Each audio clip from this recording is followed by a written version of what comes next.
In a fast-paced industry, almost finding how to slow down and finding a way that you can be sustainable and what you enjoy talking about is the most important. When I was trying to discover my mission, I always went back to the problem. What was the problem that I was really trying to fix? I want to always share about the highs, like doing the show with you, but I will also share the days where it's not that easy to get up. Yeah. Jovel, how to use passion as a fuel to start your business and how to keep it going in such a competitive industry as F&B? Okay, that's a really good question. I wrote it myself, yes. Very good. I just asked you that. I think using passion as a fuel is really good because first and foremost, it's something that is organic, right? It's something that you're interested in and you know that it's going to keep you going. But I also think that it's something that is really risky because some days if you're not feeling in a good mood or some days if you're burnt out, you can't just rely on passion anymore. So that's when I guess discipline comes in. But I still definitely believe using passion to either solve a problem or using passion for a certain industry is super important. So how do you use it on a daily basis, I would say, in your daily work? How do I use it on my daily? This is such an interesting question because if you look at some of the content or if you've known me forever, I've been in the industry for almost 10 years. And every single day I've just always been reading and sharing and doing what I do now, just that now I have a blog. It's not like anything that I've done differently before, but every morning, I'm subscribed to like 15 different like F&B newsletters in my Google. I have like Google alerts on keywords like Vietnam, F&B, restaurant, dining, and it's something that I've kind of always done. So when people are like, how do you use your passion every single day? I find it really hard to answer because that's something that you do naturally if you enjoy something, right? But I can see you keep feeding it. Actually, it's like a fire. You like you keep reading every day. You stay focused, so you get your fuel from what's going on. Also, when you share about what you like all the time and are brave enough to share your opinions, I think you attract people who are also interested in what you do, and then you just fuel off each other. People who are interested in what you do and they share articles with you all the time. Ooh, that coffee. And I think that's how the passion sustains.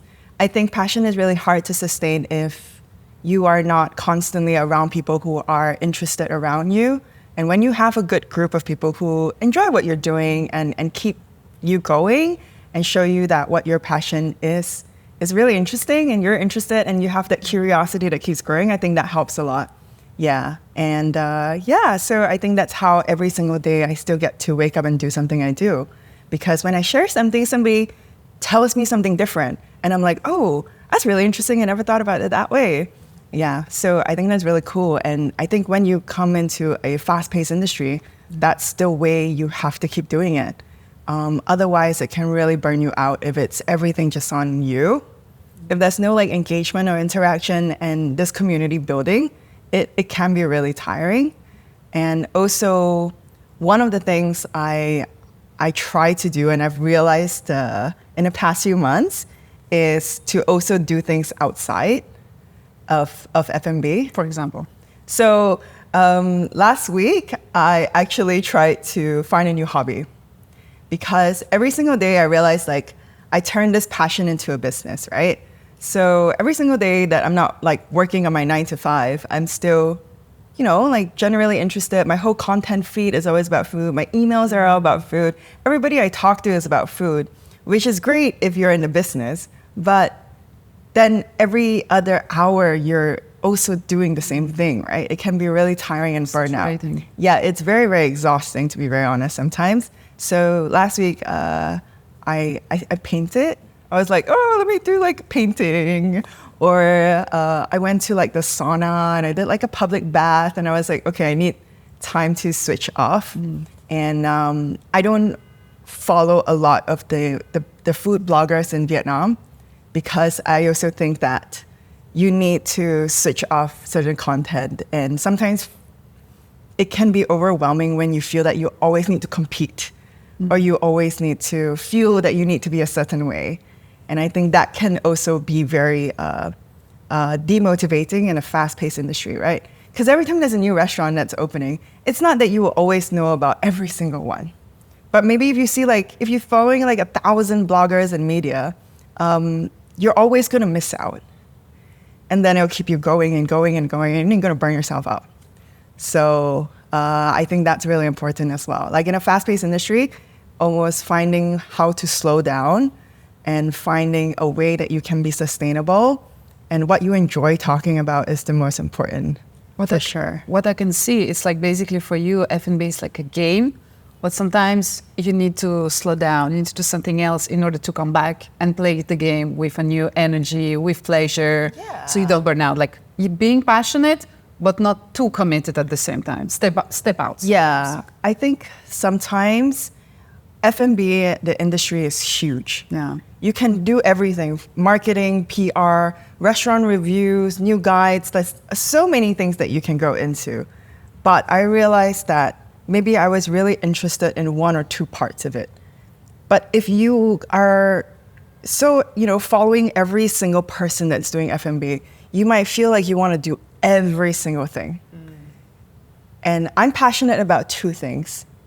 And I'm okay with that. And when I want to read about the industry and, understand why people eat the way they eat and stuff like that, I just want to focus on these two things. And I think that's how I'm staying competitive. Maybe I don't do the whole spectrum. I just do two things and go really deep. And that's it. Yeah. And you go deep indeed. Yeah, I just go deeper and deeper. And I've noticed you have a very positive impact in the community. You're always posting, you're revealing new places to hang out. So, thank you. How do you have a positive impact for the community thanks to your business? How do I have a positive impact? I think that when I first moved here as well, I started my blog really as a response to a problem. So my first article 2 years ago was just restaurants that were open during Tet, right? Because during that time, COVID was picking up in Vietnam and people were not leaving Saigon because they were scared they were not going to come back. So I kept seeing the Facebook groups and the food groups and people just kept asking what restaurants are going to be open? Are they closing down now? Blah, blah, blah, blah, blah. And I was just I felt the pain myself of having to go through every single Facebook group and just find the restaurants over and over again. Because when you post on Facebook, it just, 5 minutes later, you can't find the same thing anymore. So I think that, I personally felt the pain myself. And thankfully, I had a lot of time during that time. So I created my first blog post. And then ever since then, because of the success of that, I went into Facebook groups to find questions and problems. Yeah. So it's about finding the problems and try to find a solution to fix the problem. Yeah. So I think in that way, it's a, positive impact in a certain way. But, it's really just, there's so many problems that are just in front of us. So it's really easy when you think about it. Yeah. And how to stay motivated as an entrepreneur, but also as a writer in your case? I think being motivated is very, very difficult as an entrepreneur. It is not easy. And I'll be the first one to tell you that it's really not easy, right? I bet you find it very exhausting. Everybody finds it very exhausting being an entrepreneur. And I think that people see it as being a very easy thing, but it's not. Motivation is hard. It's very, very hard. But I tell myself every single time that if I'm already here, then just do it. Right? Be in the moment. Yeah. If I'm already here, why not just do it and finish it? And I find that sometimes if I can't get into the motivated frame of mind in my work, then I need to do things, let's say working out, right? Or maybe doing a skill that maybe is a small step that can ignite a small motivation. Just to trigger yourself a little bit. Yeah, momentum, you need to constantly be in momentum, right? Sometimes you're not perpetually in movement. And sometimes if you're moving, at the same speed all the time doing the same thing, it can be really exhausting. So I think diversifying and finding other small actions that can just spark that momentum on a daily basis, can actually drive motivation. So I find working out very important. I find, small little things like maybe I can be 1% more, maybe not in my work, but maybe in something else that's a bit easier. One thing I like about you is that you post on a daily basis consistently about your passion, about your work. Yeah. But also when we dig in a little bit, like on your website, I can see you're really on a mission. So how do you create your business mission, which is also your life mission? I think creating a mission was really, really difficult, but it was really important, because I think sometimes when you navigate your business, it's very easy to get lost. Like I mentioned, right? Every entrepreneur is looking to somebody 2 to 5 years ahead to see what they're doing. But that might not necessarily be what you want to do, which is why you need to just stick to your mission. When I was trying to discover my mission, I always went back to the problem. I always said, like, what was the problem that I was really trying to fix at the very beginning? And that was, people have no idea where to find restaurants to eat. And at the same time, when I was moving here, or when people move here, businesses and consumers, they literally had no idea what was happening in the restaurant scene. As an expat and as a local, you know what's happening. But really, like, as a foreigner, like, if you Google online, there's literally little to no information online about restaurants in Saigon, right? And when that was the problem that I kept like thinking about, and people kept telling me, I think when you start doing something, and if people start telling you that what you're doing is good, like I would get thank you emails like, I've been living here for like 10 years. I never knew anything until this. When you know that this is happening and it makes you feel good, then that's your mission, right? I think you also have a big strength is like people know you through word of mouth. I'm not even sure I saw any sponsored advertisement about you. It was always about from somebody, this person, a post. Like, how did you do it? Like, how did you make the word of mouth working for you in such a digital society that we're living in? Yeah. I think that I was really lucky when I started, right? I told you, I started when we were all in lockdown. So it had to be digital. And I was solving a really, really big problem. Like, people really didn't know where to eat, and people couldn't eat easily during lockdown. There were so many restrictions on restaurants and so many restrictions on food. And not everybody like are in Facebook groups, right? And I saw my articles were being shared in like residential apartments. They were being spread in Zalo. They were like in BIS, Ishmak, like everywhere it was going. Facebook groups, you can't share it like so easily, right? So I think that when I started, that was the digital part of it was because of the lockdown. And I solved that was a really big problem. So I think when word of mouth comes, is like, are you adding value to people? I think word of mouth really comes when are you adding value to people? And then secondly, like, then that's why you share things, right? Like, if you're really helping somebody, then they're going to share about you. Like, it was really easy like that, I think, yeah.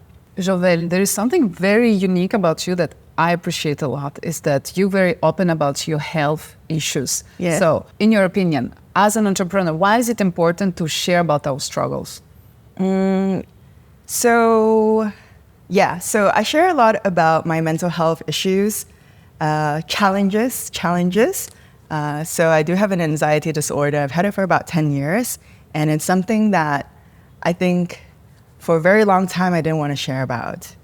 But I decided to share about it about maybe I think like 6-7 years ago. And it was something that I feel, first and foremost, after living with it for so long, I realized that it's not so scary. It's not like the worst thing. There are some limitations and challenges, but it's not the worst thing.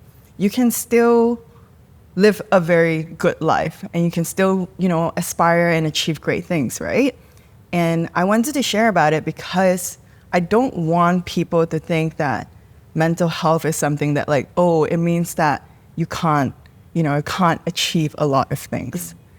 people with depression, people with anxiety, people with like bipolar disorders are actually very normal people. It just means that, they have certain things that might, be a little bit more sensitive. The same way if somebody has, chronic back pain or like, a low blood count, they can still function day to day, but just need a little bit of things here and there. So that was the first thing I wanted to do. I've been in interviews before where I actually share about my anxiety disorder and what that means when I work. And you have people being like, oh, but we have like, we're in a high stressful, high functioning environment, so I don't think we can hire you. And that's the kind of thing that I want to like debunk, right? Like that sounds crazy to me because I feel like it's not that I can't handle stress, it's just that I know what my boundaries are. And I think that's very important. I think that's actually different. A lot of people need to know what they are and how to manage them, right? So those are the things that I wanted to really, really share about. And, if people like yourself or some people who, write about me, about being a successful person or being an entrepreneur, I also want them to know like, hey, I have this and it's something that almost like supports me and helps me rather than something that limits me. Mm-hmm. And being an entrepreneur and being a person nowadays is not easy, right? Like, I want to always share about the highs, like during the show with you, but I will also share the days where it's not that easy to get up. Yeah. And that, because we all really, really have that. And, it's really okay to feel like that. I don't want people to think like, oh man, how does she do it all the time? I see people and I'm like, how do you do it all the time? Mm. But I wish it was like, I see them like doing really well, but also having those low moments where they get through it. Then that's a little bit more human, right? That's a bit more real, right? Yeah. And I always want to be that kind of person like, hey, you know what? I work really hard, but I just want to let you know, like, I also take Sundays off. I go to the sauna to relax. And those things are important. I really hate like going to see like entrepreneurs who just say go, go, go, go, go, go, go, go, go. Because that's not real, right? How can you do that? That's crazy. I don't know, like, I don't want to advocate burnout. Mm. I don't want to ever do that. No, you advocate authenticity. Yeah, I'd rather, like, I failed a lot. Like, a lot of bad things have happened. Being an entrepreneur is really tough. So, let's share about all these things and let you see that it's not always gold. And I think that's more important. Love to share about anxiety. Also because, like, when I was sharing about anxiety and, like, chest tightness and what I do and what helps me, I feel that people also share with me back about, oh, this is helpful. I'm not trying to give like medical advice. I'm not in a position, but I think that people sometimes, like don't know how to react to people with anxiety or depression. And it's very scary. And I think more information just needs to be shared about like how to deal with these things. I'm not dealing with it, but, like it's important. It's like mental health first aid, right? Like we can all do it a little bit.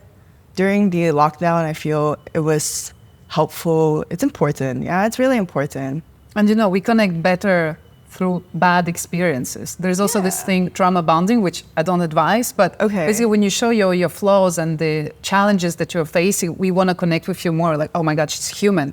She is perfect, but she's also human. Yeah. So it makes you more like charming and reachable, more human. So I can see that too. Thank you.